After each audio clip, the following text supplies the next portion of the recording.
Mbote na ba Congolais, mbote na ba la monde entier, encore une fois merci. Ndenge na retrouver bino lisusu lelo et ça ninga plaisir à kosakana te parce que biso toyaka kosala mpona bino. Imaginez que soki bino boza te tokosalela su banani parce que biso tokokufa obe mpona bolingo ya Congo na ya ba Congolais. Ndenge kaka suivez les guides, le chef de l'État Félix Antoine Tshilombo Tshisekedi Faci Beton mutonga na lobaka aye kozongisela biso ba Congolais dignité na biso temps perdu. Oui, mais c'est facilité. Alors pourquoi les lots tozali awa toza na palais du peuple bombo la simanangai héros national Patrice Emery Lumumba, le tout premier ministre il y a RDC. Juste après, Bisso RDC a accédé à l'indépendance un certain 30 juin 1960. Alors, le long maman après 1961, assassinat tragique et le cas.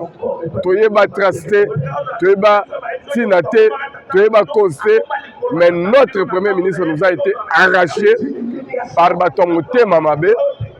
Au nom des convictions politiques naïe, baloki ba abattre yé, asalela, ba Congolais bien être traités. Voilà, à l'époque, il y a président Félix Antoine Tshilombo Tshisekedi, ba président de la République, belé balega na mboko yo.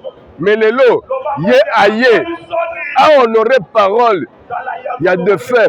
Patrice Emery Lumumba wa lobaka, l'histoire du Congo sera écrite par les Congolais eux-mêmes. Et les lots, professeur Kokisami, avec le fils du pays, l'enfant du pays, Félix Antoine Tshilombo Tshisekedi, on va Congolais va bien affectueusement Faci Beton. Alors il faut honorer mémoire, il y a Kondo, Patrice Emery Lumumba, notre héros national. Référence mondiale, référence africaine, référence yabanoire, symbole de la liberté. Alors avec Faci, Ndeboebomoni va présent Baleka et Belé, mais Tanaye, alors non, il faut repérer sa moto. Donc, on a vu que les Congolais, nous sommes Koufi, nous allons honorer le rôle de Patrice Emery Lumumba. Parce que nous avons Botali, cérémonie bandit depuis Belgique.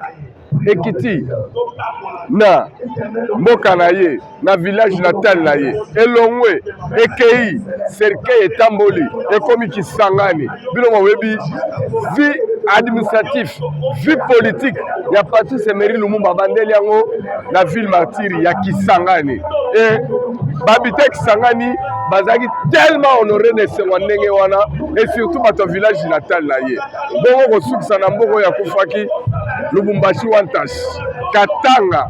Alors c'était émouvant.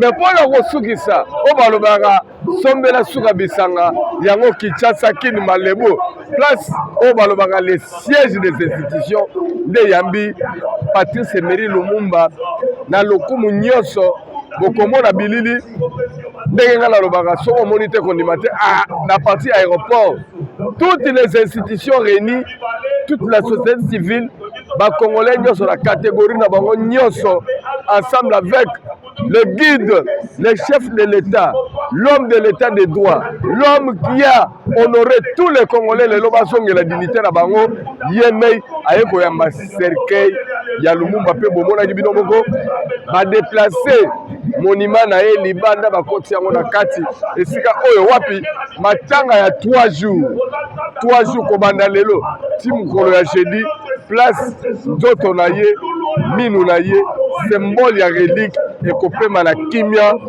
na échangeur mikolo nyonso bomana komona biso en tout cas toza permanent pour la honorer mémoire ya notre héros national Patrice Emery Lumumba parce que ezali makambo ezali kosalema na temps ya Félix Antoine Tshilombo Tshisekedi Faci Beton oyo Congolais oyo aza averti d'une manière spirituelle, d'une manière patriotique, aza affranchi, aza peu convaincu que te mbala oyo il faut qu'il y ait un sursaut patriotique pour la Congo parce que Congo eza nzambe puis c'est temps nzambe aza côté na biso bino moni époque tozali baumbu oyo toalaki ya babelge toalaki bakolo na bango lelo bango moko baregrete bomonaki roi autaki koya après roi ezali nzoto ya Lumumba d'une manière symbolique Alors, on a parlé du peuple, Kalamingi de l'Olaxabino, arrivé, il y a Cercueil, Boromon Angouema et Nayango, avec mon équipe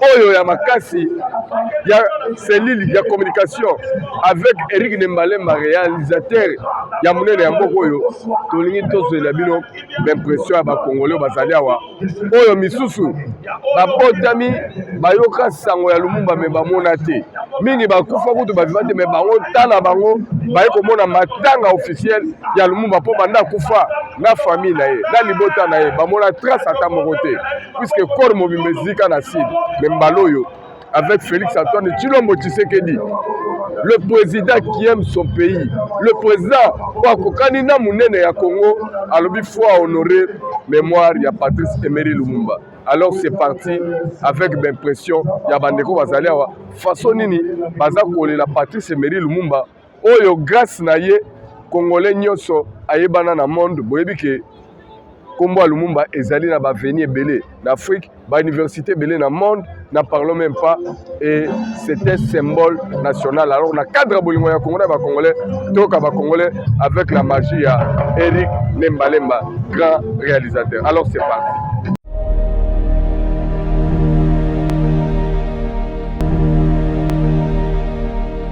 Maman Mbote. Tout le monde yo on a parlé du peuple. Mais yebisa biso na ba président baleka ebele na Congo.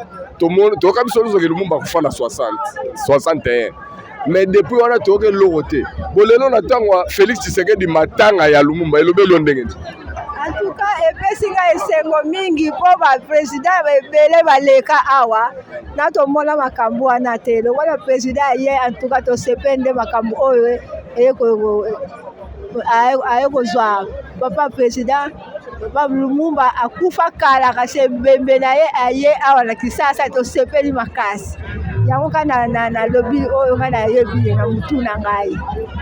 Merci maman. Tozi pe maman Msumama Mbote. Mbote papa. Maman, ba président baleka ba Kasavubu ba Mobutu ba Kabila ya papa Kabila ya mwana. Mais comme ka wa Tshisekedi do matanga Lumumba. Lelo on a parlé du peuple. Lelo belo ndenge.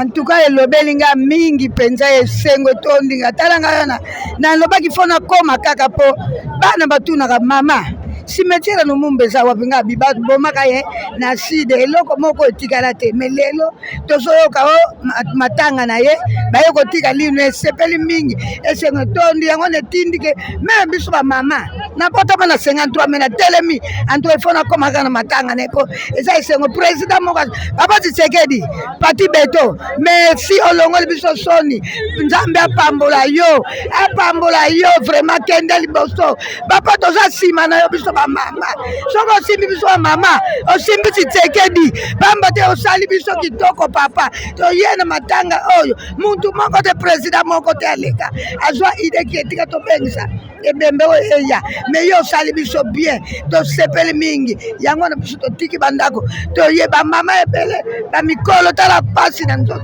mais to ye kaka poto ya ko vivre to mona na meso vraiment papa vanda umela Pati Beto biso toza sima na yo muntu kolongola yo wana zate to lombi pona yo santa kende liboso tombola mboka na biso ekende liboso papa napesi ka merci pona yo kango kana histoire na école mais loro yo vivre nga live na mona kaka nga posa na kana mona belete na tanga fachi voilà donc c'est nos commettre on a ça bana mais ngai mingi ba mama moni ba mama nazoya ba mama ba ebi histoire ba mama mingi mutu ba mona bayoka makambo Lumumba ba mama bayoka kama masolo Kasavubu bango ba fota mama Mbote bino nde boyoka ka sango Lumumba boyoka kufa mais lelo boka matanga Lumumba lobeli bino et puis ba président bele baleki na mboko mais pourquoi tant que Félix Tshisekedi nde matanga Lumumba lobeli oni papa toza na sengo mingi pomba liboso pe to mona mwana biso pe to botamaki te lelo to moni eza ya solo te ya to uti badara la mama badara mais mutu malamu alakisi bizaleli na ye oui papa na ye fo aya na mboka na ye yango aye na mboka na ye yango biso pe toye kolanda ye fo tomona alobi otumboli ba mama otumboli Lumumba otumboli Tshisekedi eske mama eza ya solo papa Alors yo yebisanga na oyo ka sango Lumumba mais lelo komi nini aloba asilaka na seli teni lelo komi matanga Lumumba kana mwa minu wana kaka na Tshisekedi nde muta bimisi makambo nyonso oyo po bato nyonso balekaki bayebaki te wana bafoteti bafote soko na Tshisekedi olobini ye mpenza aumela seko dua. Merci mama po olobini papa komona nga mami hada to anate mutu akata kukombe pire kata kukombe lambo ngena hiya mali kamboda odwalo mbala kanda vu hateno hako na akinde usiseke da moyo to lo wanji ambonga na mutu ose kanga bi kawakinde tambonga na shati papa ahimilo wanja one ponjo no pamboleka suyamboleka efudula ka to ngoma kwa kina wo tawo mikusuta mena pa suyamboleka papa nzaba wo chokole lo wanji la kinde atoka Tshisekedi abo shawo la kokache atokimana ne shoba adiwa kedo la na machike pamboleka lelo amboleka atombola so Tshisekedi ushilelo ne hello di Cambodia mete yeah bokiawa wala moloba kitete la poeza blague te l'Afrique congolaise. Je remercie le président Félix Antoine Tshisekedi Tshilombo de tout ce qu'il avait fait pour l'enterrement de Mairie Patrice Lumumba. Vraiment beaucoup de présidents qui avaient passé, mais ils ne pensaient rien pour l'enterrement de Félix de Lumumba. Mais lui à son tour, il a fait l'enterrement de Patrice Lumumba. Vraiment beaucoup de remerciements pour les présidents. Merci, voilà. Banola balati ba polo Eric Nembalemba. Soki tolobisi batu te ebimaneti toyaki te. Eza lokola biso te mais et pourtant ezali pena biso batu tozali awa noko abengaki ngai noko mbote.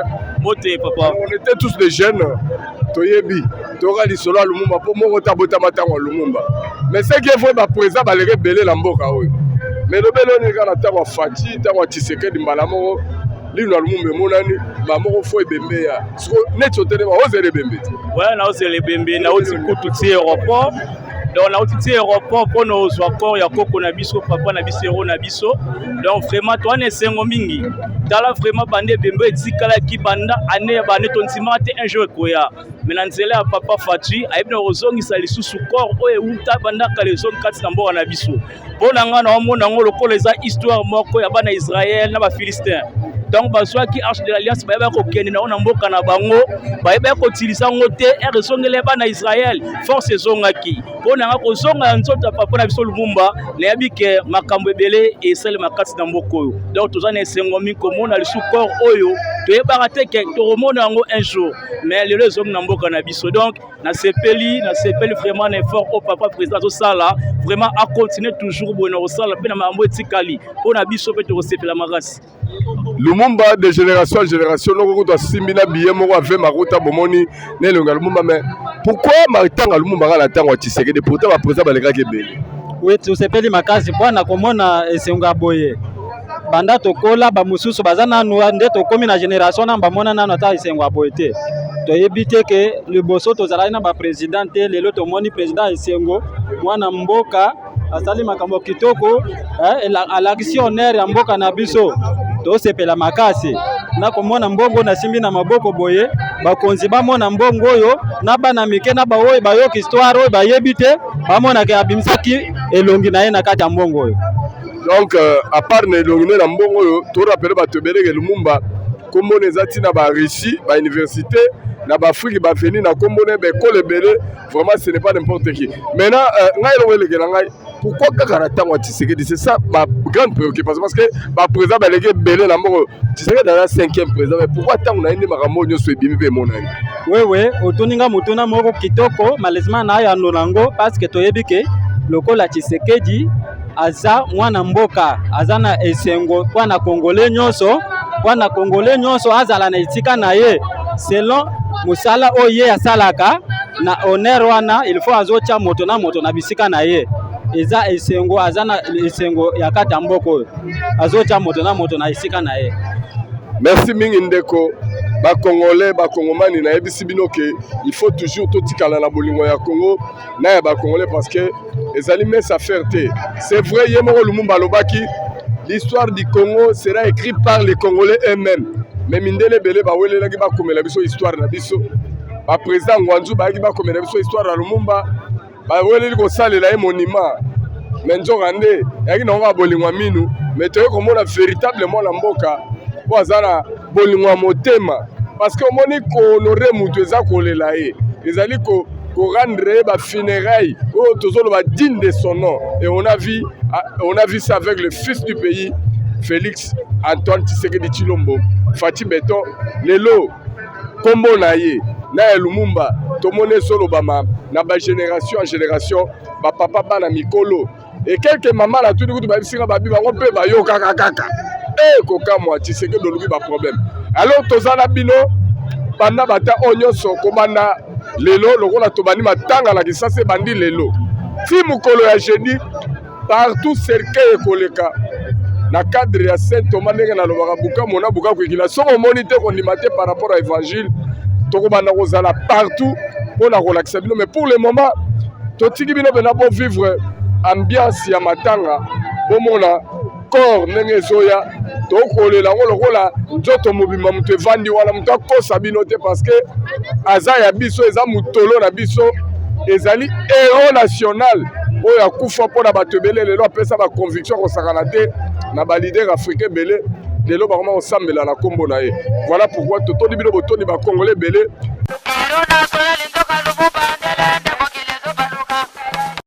La République démocratique du Congo est en deuil. 61 ans après sa mort, la dépouille de Patrice Emery Lumumba est arrivée à Kinshasa, le siège des institutions de la République. Elle a été exposée depuis ce lundi 27 juin dans l'hémicycle du Palais du Peuple pour des hommages officiels et populaires. Enfin, des obsèques dignes de son rang sont organisées dans la capitale à mémoire du tout premier ministre de la RDC. Non, je pense que le président Tshisekedi, c'est vraiment quelqu'un qui a du cœur et c'est quelqu'un qui est sensible. Je me dis, surtout pendant une telle période, pendant la période où nous sommes attaqués, il a bien compris que Lumumba et lui, ils sont donc de la même trempe, du même étoffe. Parce que tous les deux, aujourd'hui, quand je suis les discours du président Félix Tshisekedi, c'est quelqu'un qui est prêt à offrir sa vie pour la nation. D'ailleurs, il a dit dans les discours, donc ce n'est pas un secret. Et alors que justement, Lumumba, lui, je ne sais pas s'il le disait seulement, mais Lumumba a fini justement par offrir sa vie pour le pays. Et donc aujourd'hui, quelqu'un qui permet que nous puissions avoir des obsèques aussi grandioses pour Lumumba, pendant que d'autres sont passés avant lui. Je me dis c'est quelqu'un qui a du cœur, qui est sensible, et donc qui est de l'étoffe de chef réel. Parce qu'un chef, ce que moi je sais d'un chef, c'est que c'est quelqu'un qui peut offrir sa vie pour ses concitoyens, pour les gens qu'il a en train de diriger. Nous sommes satisfaits, il nous a aidés à pouvoir enterrer notre héros national de la façon que ça doit se faire. On le remercie pour ça, malgré c'est aussi un devoir, parce que c'est notre héros à tous, ce n'est pas un héros familial. Et on remercie aussi et surtout le peuple congolais qui nous a accompagnés partout, au Sankuru, à la Chopo, à Kisangani et ici à Kinshasa et en Belgique.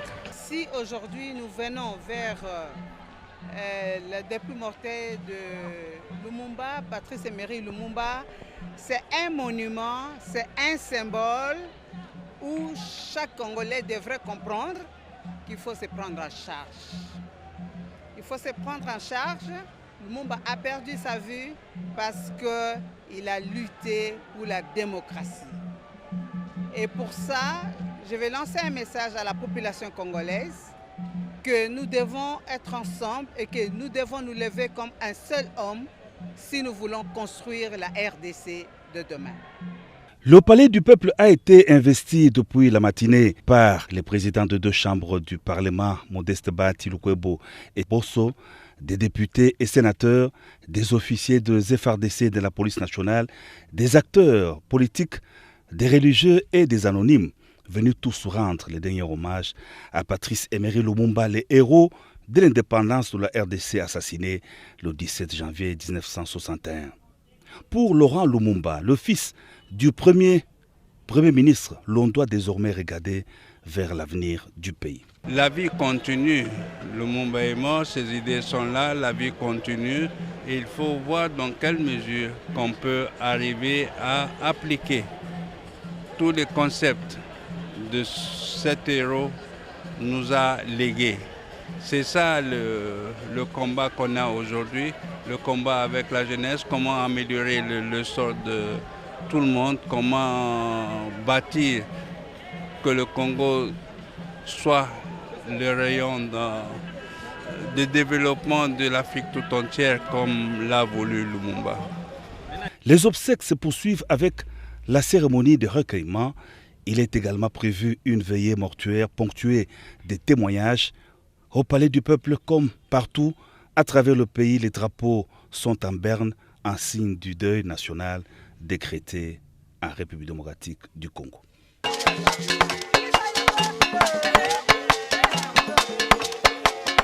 Mbote na ba Congolais, mbote na ba na monde entier, to tondi bino botondi parce que vous continuez toujours qu'on peut s'absorber confiance à travers visibilité PR psycha bito bino que non ma activité nyoso ya mokonzi mboka awande bobana kozwango awa bomoni biso tozali na palais de la nation ezali ndaku ya musala ya mokonzi mboka to place ni bureau ya mokonzi mboka ezwami kasi lelo Saint-Thomas de Barasoro monité kondimate toye pona nini lelo ezali journée moko très symbolique. Pourquoi est-ce symbolique? C'est parce que Kondo Lumumba oyo akufa ya 61 ans passé, lelo nzoto nae to reste ya nzoto nae o babengi lino ezali koya batiango pena na cercueil mais ekoya pona nini? Parce que awande place ba déclarer indépendance ya Congo un certain 30 juin awande Lumumba Patrice Asala, discours au babengaka la français, un discours pathétique, discours oyo eluka ba problème parce que na protocole azaka prévu Asala discours te, mais discours na ezaki discours oyo et surprenaki batu nyonso bazalaki wana parce que na année 60 esika oyo tozali yango nde ezalaki parlement, yango nde ezalaki esika ya bakeli mibeko ndenge tobengaka donc nde esika bango nyonso bazwamaka ezalaki très important pour que prononciation solennelle, il y a déclaration, il y a indépendance, il y a un cannabis école au Congo démocratique et Zouamam Kolongo et Zalarande Awa un certain 30 juin. Voilà pourquoi Cercueil Oyo Eza Kolonga parler du peuple et Koyawa et Kokota Tina Katia Sal pour vivre ndenge na l'opération communauté kondibate parce que Maramango et Zoko Selema na époque il y a Félix Antoine Tshilombo Tshisekedi Fachi Beto président de la République et pourtant Mboka Oyo ba président baleka ebele mais oyo nanu tomonate. Voilà pourquoi dans quelques instants beaucoup vivre ambiance parce que ngana rotike na bino bomona soki balongo na parler de la nation boyebake corps to cercueil oyo et qu'on se diriger ce qu'on a place mususu très symbolique na kolakisa bino lisusu et kozala na primature et sika wapi les tout premier ministre ya RDC Patrice Emery Lumumba place abandela comme ça la pelelo et tika la place mythique boyebake ye azalaka assassiné na Katanga batumbaye na site mais moko ya baburo moko ya ba o bataka kokata nzoto mike abombaka linu oyo nde ba famille nyonso ba certifié que ezali ya solo ezali linu ya Lumumba ya onde komi lelo symbole national poto sala matanga oto sala pendant 3 jours boyebaki après primature tokokende siko kotika nzoto ya Mowei na échangeur esika pi bomoni mausolée pe monument na ye esukwamaki pe bokomona yango nyonso na kombo ya chef de l'État na bokasi na ye de nyonso oyo esalemi ndenge ye moko Lumumba. Je continue à le dire alobaka yango que l'histoire du Congo sera écrite par les Congolais eux-mêmes. Yango lelo biso tozali awa toza kokoma histoire esika wapi na palais de la nation ndenge na lobaka toujours bolingo ya Congo na ya ba Congolais. Voilà pourquoi Congolais nyonso esika ozwami beta tolo puisque héros national azali lelo valablement honoré et pas ya ndeko na ye mwana mboka Félix Antoine Tshisekedi Tshilombo Tolobi Fachi Beton nyonso grâce à la réalisation il y a Eric Nembalemba et toute la grande équipe il y a Silcom de Tokosala on peut te faire vivre bino réalité il y a information de dans le soko monité kundimate. Alors pour l'instant ngaki na tika bino pena bolanda événement haute en couleur et c'est parti. Palais de la Nation, lieu de la proclamation de l'indépendance nationale, a été le lieu choisi pour un hommage officiel de toute la nation à son héros national. Il est 13h local lorsque le cercueil contenant la relique gardée pendant des décennies de Patrice Emery Lumumba, premier ministre du Congo, entre dans la cour du Palais de la Nation au son grave des tambours et fanfares. Direction la grande salle de congrès.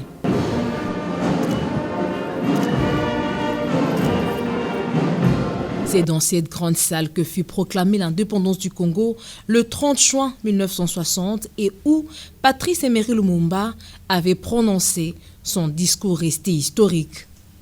Quelques minutes plus tard, le couple présidentiel, 7 juin aux Congolais et d'autres invités de marque conviés ce mercredi 29 juin au Palais de la Nation pour des hommages officiels à celui qui est considéré comme le héros de l'indépendance de la République démocratique du Congo et dont l'aura a traversé les frontières nationales.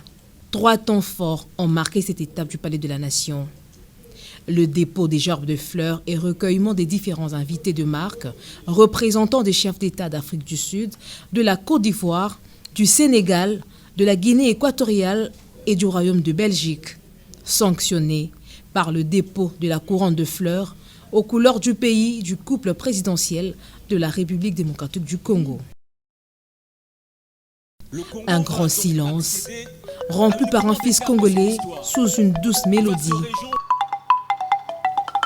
introduisant le deuxième temps fort de la journée, la projection du discours de Patrice Lumumba du 30 juin 1960 dans cette même salle mythique. Avec fierté, la signification. Des acclamations pour clôturer cette séquence d'une dizaine de minutes et pour introduire le 3e et dernier temps fort de l'étape du Palais de la Nation, la cérémonie de la décoration à titre posthume de M. Maurice Polo et Joseph Okito pour les mérites des services rendus à la nation congolaise. Les compagnons d'infortune de Lumumba sont admis à titre posthume à l'ordre national héros national Kabila Lumumba au grade de grand officier. Cette reconnaissance arrive la veille de l'indépendance de la République démocratique du Congo, jour de l'inhumation. Le chef de l'État a remis une médaille de mérite aux représentants de la famille Mpolo et la famille Okito, une façon pour lui d'honorer la mémoire de ses dignes fils.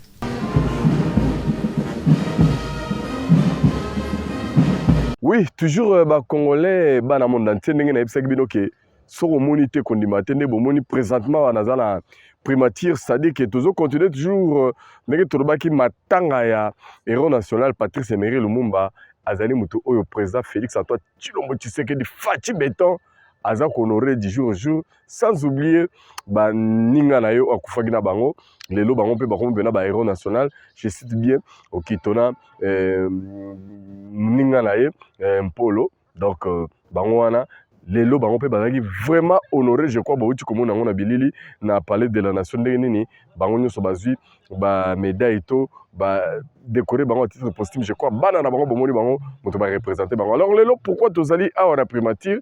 Oui, la primature est très important parce que ebele baleka awa nzoka ne mutabandaki kofongola lisano ndenge mito ebele bomona awa eza mito ya ancien premier ministre ye muto afongolaki nzela ye muto ayambo pe bomoni awa esuki na Sama Lukonde, mais à un moment donné bakopesa bino image illustrative ndenge na baso moni te kondima te après Sama Lukonde ndenge moni ba statue to evandi suite kuna na soki ezali point d'interrogation kozala tour ya nani po awa ezali kambo tour do soki ere bakotia okoya wana mbala moko batieli pe ye nini batie pe point d'interrogation parce que ezolanda na mandenge wana ti ekeno soki sakuna na suka kote kenda wana nyonso réservé pona bisika bakosalela basia premier ministre, mais ce qui est plus important ezali Lumumba lelo tozali mercredi oyo deuxième jour ya kolela ye na cadre day national, mais si ça dépendait de Saint Thomas, j'avais voulu que cérémonie autoteki ko sala na palais de la nation il fallait que les Kamukolo ya jeudi parce que l'indépendance peut être le 30 juin, c'était un certain jeudi et puis tout le monde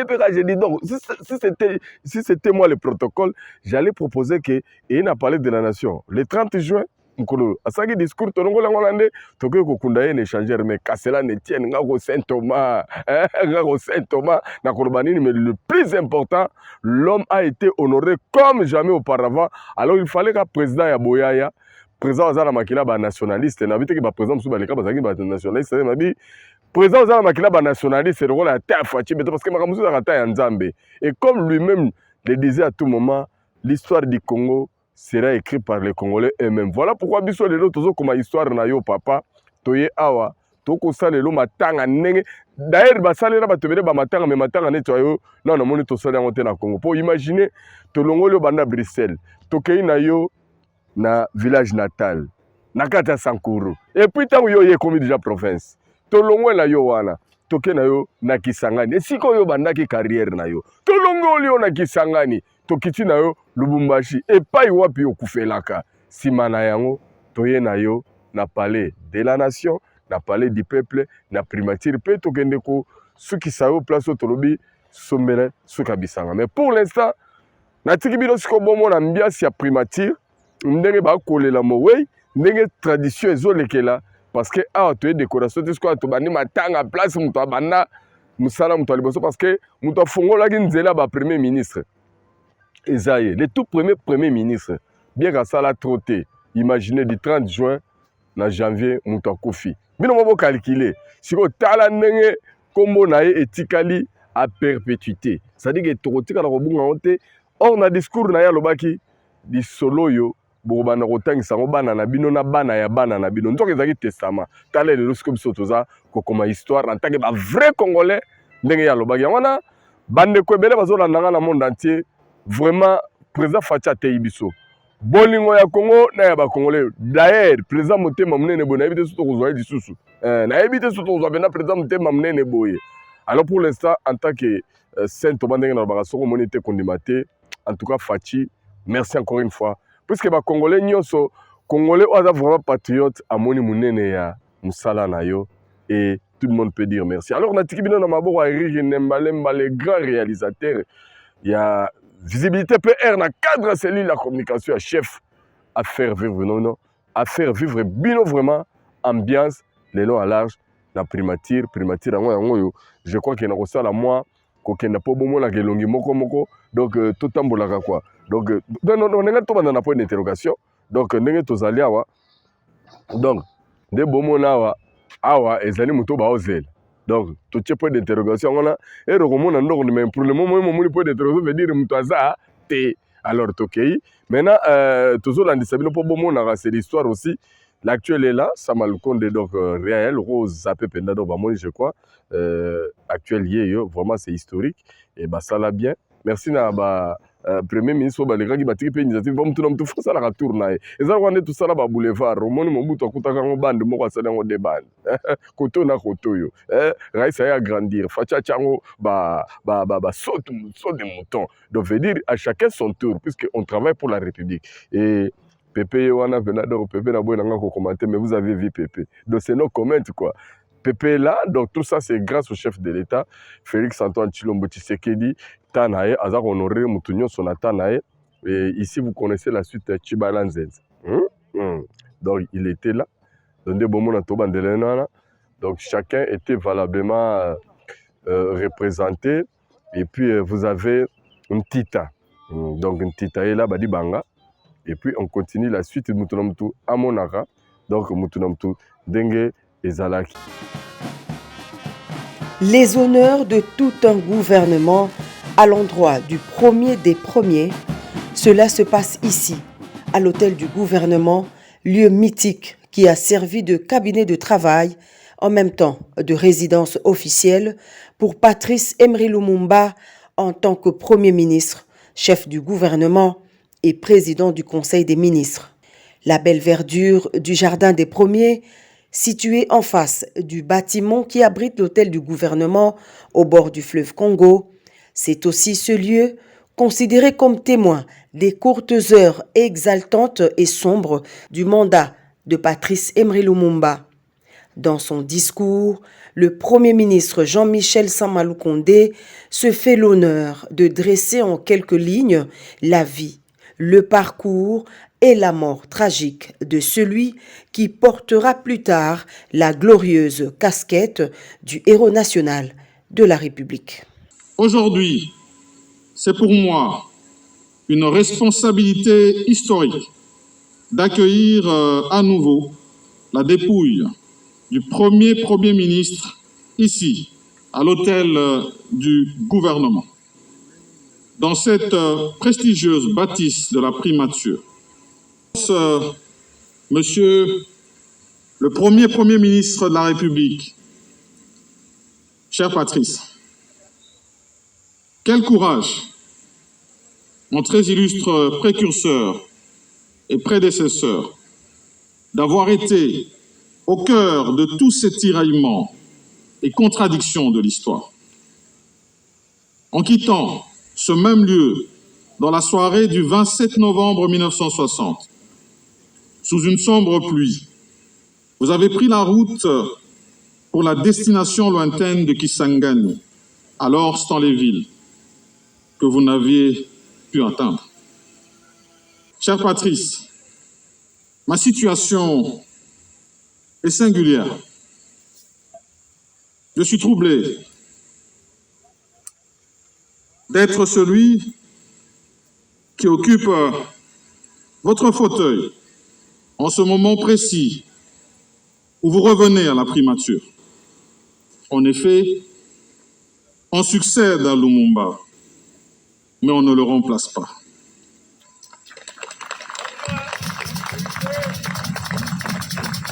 Lumumba, un mythe continental et une icône familiale qui marquera à jamais sa progéniture. Ses petits-fils, présents dans ce long processus de reconnaissance nationale dû au père de l'indépendance, gardent de lui l'image de celui qui s'est véritablement battu pour la liberté d'un peuple, mieux d'un continent. Je pense qu'il faut toujours voir les choses de deux façons. Il faut pouvoir séparer le mythe de la figure familiale. Et je commencerai peut-être par le mythe, parce que finalement, avant d'appartenir à la famille Lumumba, il appartient au Congo, et comme lui-même le disait, il appartient au continent africain tout entier. Et je pense que lorsqu'on se bat pour la liberté d'un peuple, on est au service de l'humanité quelque part. Tout combat pour la liberté est un combat universel. Donc dans cette perspective, j'accepte le fait qu'il n'appartienne pas qu'à la famille et je prends acte du fait qu'il appartient à chacun d'entre nous, chaque citoyen congolais, d'utiliser l'inspiration qu'il a dégagée pour se responsabiliser et avancer dans la vie avec les valeurs qu'il a portées. Il s'agit d'une figure importante dans notre roman national, dans notre histoire, et que nous gagnerions à ce qu'il soit davantage ancré dans l'espace public, dans l'éducation et dans le discours de manière générale qui est proposé à notre jeunesse. Nous saluons le fait que le président ait daigné nous accompagner dans cette démarche. On reconnaît le fait que le personnage a une magnitude qui dépasse largement le cadre familial et que donc il était nécessaire que l'État prenne sa charge, prenne le relais afin que le monde puisse voir que le Congo aussi sait célébrer ses héros. Bien auparavant, un culte d'action de grâce a vu défiler les représentants des différentes confessions religieuses. Tous ont axé leur message dans le sens de l'amour et de l'unité nationale pour celui que les religieux considèrent comme un don de Dieu pour la République démocratique du Congo. Prenant la parole au nom des premiers ministres honoraires, le professeur Mabi Mulumba présente Patrice Emery Lumumba comme une personnalité incontournable pour la République démocratique du Congo, grâce à son combat mené en tant que leader politique de la toute première génération de l'indépendance congolaise. Patrice Emery Lumumba. Merci Naba Congolais, merci Naba Congomani, que depuis Tobandaki, Mukolo ya mardi, le jeudi le 30 juin, journée Oyo, journée historique, journée Amnene, et Tala Lelo, si Malanga de Moko, on a moyen à commenter pour les salités, vous avez la place échangère, place Wapi, Mabounseli, Kondo, Patrice Emery Lumumba, héros national. Nous avons journée ailleurs à parler de la nation, et nous avons des collègues qui font ensemble, qui tournent Paul Maurice, nous avons honoré valablement. Grâce à miracle et à Fachi Beto, président de la mission, Félix Antoine Tshisekedi Tshilombo, Oyo, Aza pour continuer toujours à témoigner, na ba Congolais nyonso bolingo ya Congo, na ba Congolais oyo senga benenge biso nyonso tozala sima na ye ndenge kaka tozali continuer. Alors lelo kala mingi te ndenge na lobaka soko moni te kondima te cercueil ya Kondo Patrice Emery Lumumba ekozala wana kala mingi te chef de l'état akozala ambiance ekozala malamu mais lelo interpellé congolais nyonso ndenge moko Patrice Emery Lumumba alobaki ke histoire ya Congo ekokomama epai ya bacongolais bango moko mundele moko te américain moko te donc omoni lelo siko biso moko bacongolais tokoma histoire na biso tokango na elengi et puis ezosongisela biso dignité e nayebi te soki ekozalaka na bahero mosusu bakozalaka honoré Jacques Honoré lelo père de l'indépendance le tout premier ministre pour la histoire parce que na discours na ye ya le 30 jours alobaki makambo oyo bokolakisa yango bana na bino mpe bana na bino bakolakisa tala lelo ekomi réalité 61 après donc ndenge toza boye lelo 62 ans net banda ya kufa ya 61 tala sikoyo niveau tokomi alors mpo na ngai si ça dépendait que de Saint Thomas mais c'est ça qui non donc il y a ça là tu exposer les lots dans parler de la société awa hein protocole alingaki boye tala no c'est ça alors bon nana ambiance il y a ndenge nyonso kolera et puis juste après de remercier déjà la grande équipe il y a celle comme Eric Nembalemba le grand réalisateur pourquoi pas toutes nos autorités donc c'est-à-dire direction Bombaya cellule de communication chef de l'État depuis mardi et puis nous continuer pour le lot tout ce qui ça peut to panza matanga ndenge balobaka na mboka na biso awa tukundi esengi nini il faut to panza matanga alors soki tokundi to sisi kala mingi te to so panza matanga ndenge nalobaka soko monite kundima te restez branchés sur Visibilité PR pour Boulanda clôture ya cérémonie et c'est parti. 30 juin, un jeudi, comme il y a 62 ans. Heureuse coïncidence de l'histoire, c'est ce jour que la République démocratique du Congo peut enfin affirmer que l'âme de son héros national, Patrice Emery Lumumba, repose en paix. C'est au pied du mythique monument de l'échangeur à Kinshasa que le premier ministre de la RDC a reçu ses derniers hommages. Des honneurs internationaux voulus historiques, dignes d'un leader dont l'aura dépasse les frontières continentales. Héliporté depuis Brazzaville, le président de la République voisine du Congo a rejoint Kinshasa dans la matinée pour prendre part à ses obsèques. Plusieurs autres pays étaient également représentés, à l'exemple de l'Afrique du Sud, la Guinée équatoriale, la Côte d'Ivoire, le Sénégal ou encore la Belgique.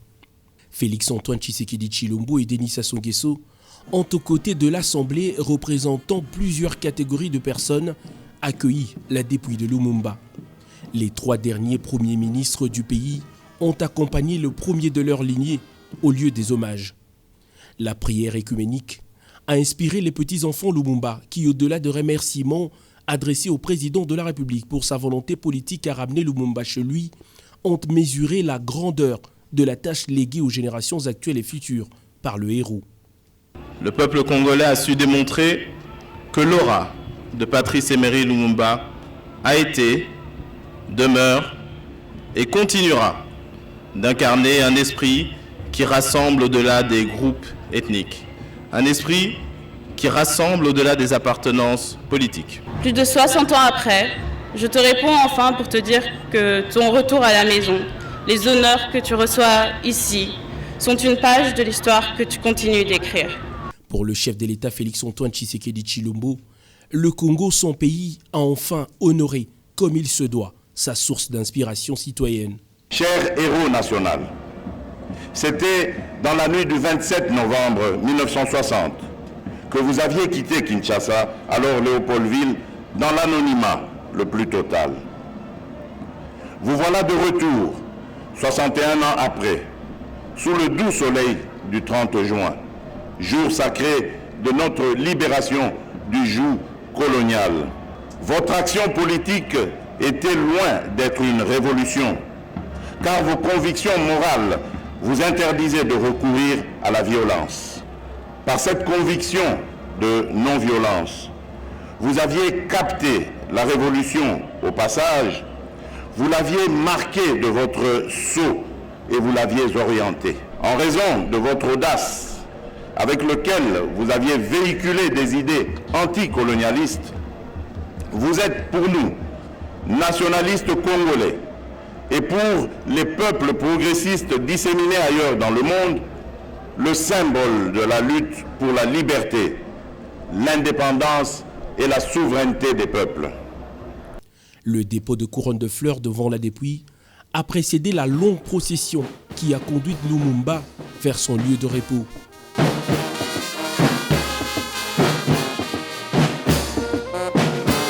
Par le premier de l'heure, les deux Congos voisins comme l'Afrique ont honoré Lumumba Patrice Emery qui a été inhumé dans la stricte intimité familiale. Le charme d'un voyage, c'est le retour, dit-on. Lumumba, tragiquement arraché à l'amour de ses compatriotes avec une âme conservée très longtemps hors de son territoire. Et finalement, de retour chez lui, il a fallu donc une volonté politique très engagée pour que la République démocratique du Congo retrouve l'âme de son fils, son héros.